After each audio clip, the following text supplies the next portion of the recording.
Hey, there's only one way to kick it off. Power rankings. We doing everything they talk about. You know I'm everything a boss about. Not putting work. Well, ladies and gentlemen, that is a wrap. That is a wrap for week 10. And you know what that means. We got power rankings. We had a decent week. I don't want to say it was necessarily a bad week, but we had a decent week. But now it's time to cut into these rankings. Now it's time to talk a little about these teams, and we're getting closer to the playoffs. And there's always some movement, especially when we're aiming for that sixth spot, because it's gonna be a dog fight between about 4 or 5 teams for those last 2 spots. I won't waste too much of your time. Let's dive into it. Power rankings coming in at number 16. We have Cologne Centurions. Listen, I respect the fact that they try to play every week, but it's just not cutting it. It's just not cutting it. They're the worst team in the league. No hyperbole. I mean, nothing left needs to be said. With that being said, Helvetic bumps up 1 spot. And the reason why I say is because at least Helvetic is finding a way to put up, points. We're getting into like the 14s, the 20s, and stuff like that. Doesn't matter when it happens, but it's happening, and they're putting up more points than Cologne. I had to bump the Helvetic Mercenaries up. Next, the Enthroners. The Enthroners look like a team that almost pulled off an upset versus Prague. Their new quarterback, don't know the name off the top of my head. I'm sorry. Threw for about 200 and some change. Defense got about 5 sacks. They balled. If anything, I'm a little worried about Prague. They're a team fighting for those last 2 spots. I'm a little worried about their performances coming off their bye week and that loss against Vienna.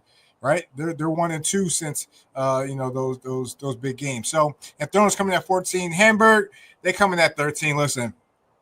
They almost made it happen for me. I almost had a perfect week if they would have pulled the upset off versus the Rhine Fire. Unfortunately, they did not. I've trusted them way too much this year. This week was kind of like my last-ditch effort. So for that, Hamburg is at 13. Berlin fought. I'm happy Berlin gave us the performance they did versus Nordic. Granted, they went up against, the GOAT, the Tom Brady, Jadrian One-Way Clark. Again, he did what he was supposed to do in his team. That defense played much better. They were kind of get a little sliced in that first half by Jacob Sullivan, but they performed a lot better. They had a couple turnovers. Luke Glenn had a couple turnovers. They had a fumble return for a touchdown. Nordic played a lot better. Nordic defense played a lot better in that second half, and they proved it. It was a good day for tight ends, though. Nikolai Schumann, Andrea Potter Morales, good day for tight ends, a pair of touchdowns on the board. Berlin comes in at 12. Frankfurt, again, I'm not giving you any points for beating the worst team in the league. I'm sorry. They're at 11. Prague, again, I'm a little nervous about Prague in regards to how they've been playing lately. They got the rest of their schedule. They got Frankfurt. They got Helvetic and Helvetic twice, right? So you got 3 more games, Helvetic twice and Frankfurt. They could make a push, but I think they're going to need some help. Coming in at number 10, coming in at number 9, the Warsaw Panthers. Listen, you lost to the best team in the league. There's not much you can do about it. Again, I'm not going to dock you, but I'm not going to move you up. All right, you kind of are what you are at this point, right? You kind of are what you are at this point.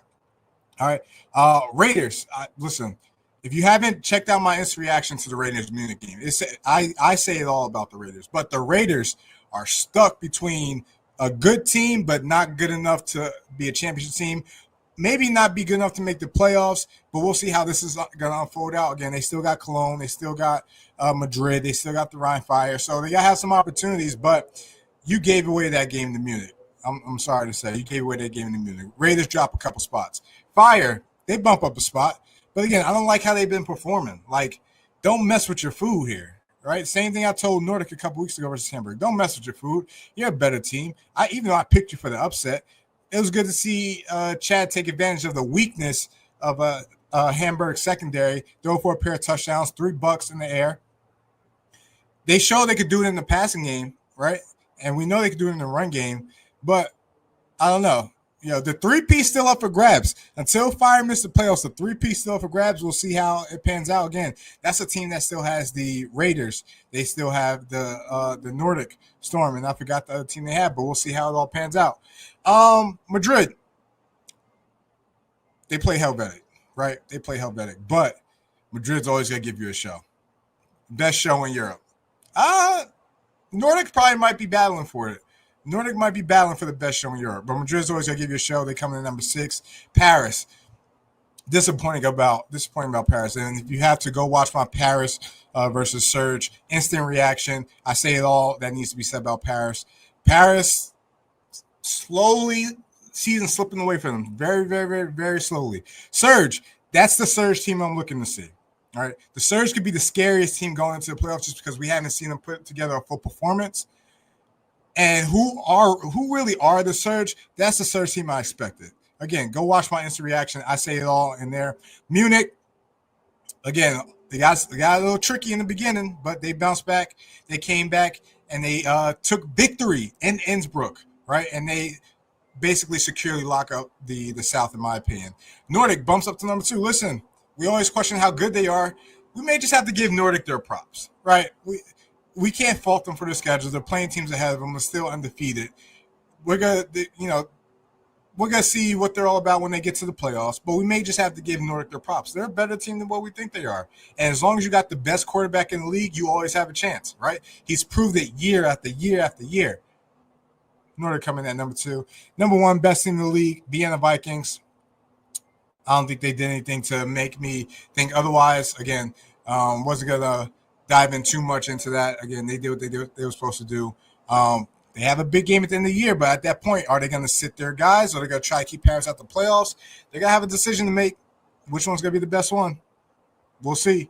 But power rankings, that's what it is. Let me know what you guys think. And this is the playoff race. Madrid Bravos, Ryan Fire. Welcome to the show. Athletes Forum Podcast.